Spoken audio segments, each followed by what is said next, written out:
Se alguém tinha ainda alguma dúvida e de alguma maneira negava a realidade, ela foi absolutamente escancarada nessa partida contra o Vasco da Gama. O Internacional vai cair.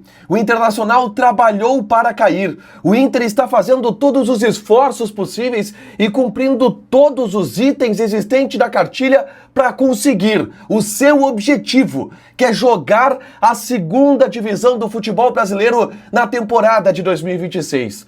O que aconteceu em São Januário é uma das maiores vergonhas da história do Internacional. E todo mundo tem culpa. Os jogadores, com uma postura absolutamente lamentável, repudiável, repugnante, nojenta, absolutamente superados pelo adversário.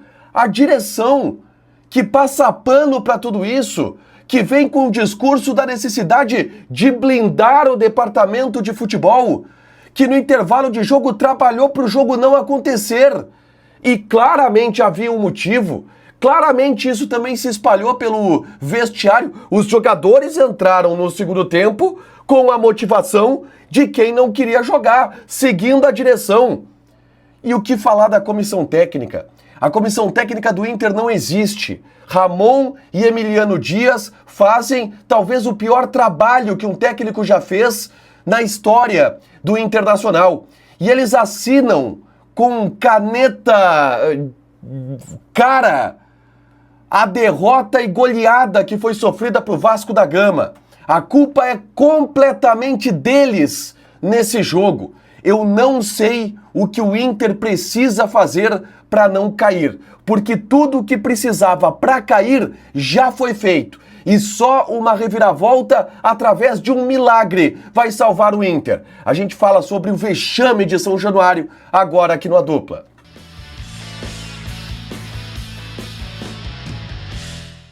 Gente, todo mundo tem culpa. Todo mundo tem culpa. E a culpa ela começa desde o começo do jogo. Mas o principal culpado, e eu vou primeiro falar deles aqui, é Ramon Dias e Emiliano Dias. O que eles fizeram foi uma vergonha. Eu não sei nem se vai dar tempo de demitir eles. Eu não sei se é possível que se demita eles. Mas eles vão assinar o rebaixamento do Internacional. Com Ramon e Emiliano Dias, o Inter vai abarrar pela postura, pela falta de trabalho, pelo discurso, pela arrogância, pela incompetência. E tudo isso foi mostrado no jogo contra o Vasco da Gama, depois de discurso, Deus o livre dizer que o trabalho é ruim, né, senhor Emiliano? Porque o primeiro tempo do Inter contra o Santos, o primeiro tempo do Inter contra o Bahia, é só jogar assim.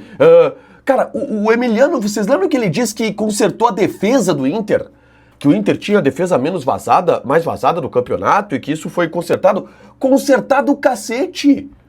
Consertado o cacete, o Inter tomou 5 gols do Vasco da Gama! Do Vasco da Gama! Porque montou mal a estratégia, pensou mal o jogo. Laterais expostos. E aí, logo com 1 minuto, o Aguirre comete uma falha individual, entrega a bola pro Andrés Gomes, que faz um golaço. Aí também tudo dá errado, o cara acerta o chute que nunca acertou na vida. Mas o Inter absolutamente sem postura, sem competitividade, espaçado dentro de campo. E aí isso é óbvio que vai na conta de todo mundo, porque é um vestiário absolutamente desmobilizado. O Inter entrou com uma postura de time que vai cair em São Januário. E aí a parte do técnico, o time completamente bagunçado, taticamente não tinha nada, o Inter não teve nada. E levou o segundo gol do Ryan. Uma bola explorada pelo Fernando Diniz nas costas do Bernabé e pelo Paulo Henrique, porque o Fernando Diniz é técnico, ele olha o jogo, ele olha o que o adversário oferece de fraqueza e explora. O Paulo Henrique escora, o Ryan chuta de fora da área 2-0. Poderia ter sido 3, porque o Coutinho acerta um pombo sem asa de fora da área e o Rochy faz um milagre. Poderia ser 4, porque o Coutinho acertou outro pombo na asa, que a bola beijou o travessão. O Inter tomou um rodeão no primeiro tempo, gente. O Inter era para ter sido goleado já no primeiro tempo. Depois dos 30 minutos o Vasco se recua, porque o Vasco é um time limitado também. O Inter estabelece uma pressão e faz um gol de chiripa com o Ricardo Matias. Foi tudo que o Inter fez no jogo. E aí vem pra mim o grande papelão. O que aconteceu no intervalo de jogo, gente, é um papelão.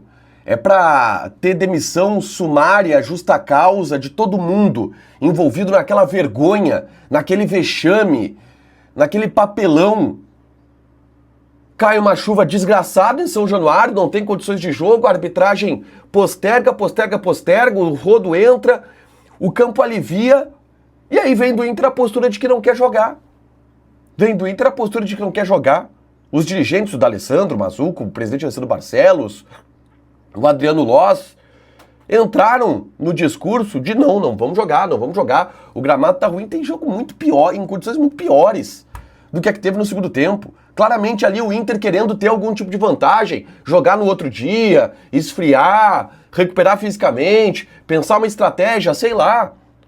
Mas não levaram, porque tinha condições de ter jogo, tanto que teve jogo no segundo tempo. Só que teve jogo para quem tem treinador. E aí entra o grande lance para mim do jogo, o grande retrato do jogo. Ele aconteceu na volta do intervalo, no momento que o jogo de fato ia voltar depois da 1h30 de paralisação. De um lado, estava Fernando Diniz. Fernando Diniz entra no campo, olha onde o gramado está molhado, fala com o capitão dele, que é o Felipe Coutinho, conversa alguma coisa, reúne o grupo e estabelece a estratégia do segundo tempo. Com base onde o gramado estava mais encharcado, para explorar isso na partida. Claramente ele dá orientações em relação a movimentações dos atacantes, por onde a bola ela poderia entrar, onde que os zagueiros poderiam ou não poderiam trocar passes. Ele conversa ali por cerca de 5 minutos com um grupo de jogadores e depois motiva, vamos lá, agora é jogo, vamos lá. E o Ramon e o Emiliano, sentados, prostrados no banco de reservas, com cara de bunda, resmungando com o juiz porque ia ter jogo. E isso absolutamente escancarou e representou a postura dos dois times. Eles vão ter a pachorra de reclamar do fato de ter tido jogo. Eles vão ter a pachorra de reclamar do fato de ter tido jogo no segundo tempo. O gramado estava encharcado para os dois. Como é que o Vasco fez 3-0 no Inter?